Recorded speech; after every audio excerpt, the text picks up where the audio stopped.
রমজান মাস রহমত, বরকত, মাগফিরাত এবং জাহান্নাম থেকে মুক্তি ও জান্নাত লাভের মাস।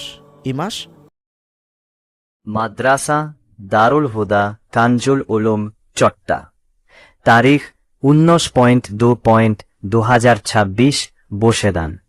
বিষয় পবিত্র রমজান মাসে হিফজ বিভাগের ছাত্রদের মাদ্রাসায় উপস্থিত হওয়া প্রসঙ্গে। আসসালামু আলাইকুম ওয়া রাহমাতুল্লাহি ওয়া বারাকাতুহু। এতদ্বারা হিফজ বিভাগের সকল ছাত্র ও অভিভাবক বৃন্দেকে জানানো যাচ্ছে যে পবিত্র মাহে রমজান অত্যন্ত ফজিলতপূর্ণ ও বরকতময় মাস।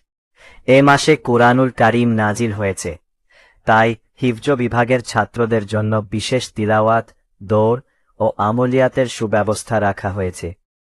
অতএব সকল হিফজ ছাত্রদেরকে নির্দেশ দেওয়া হচ্ছে যে তারা রমজানের প্রথম তারিখে অবশ্যই মাদ্রাসায় উপস্থিত হবে।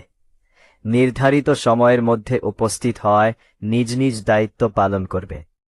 অভিভাবক বৃন্দেকে বিনীত অনুরোধ করা হচ্ছে আপনার সন্তানদের যথাসময়ে পাশে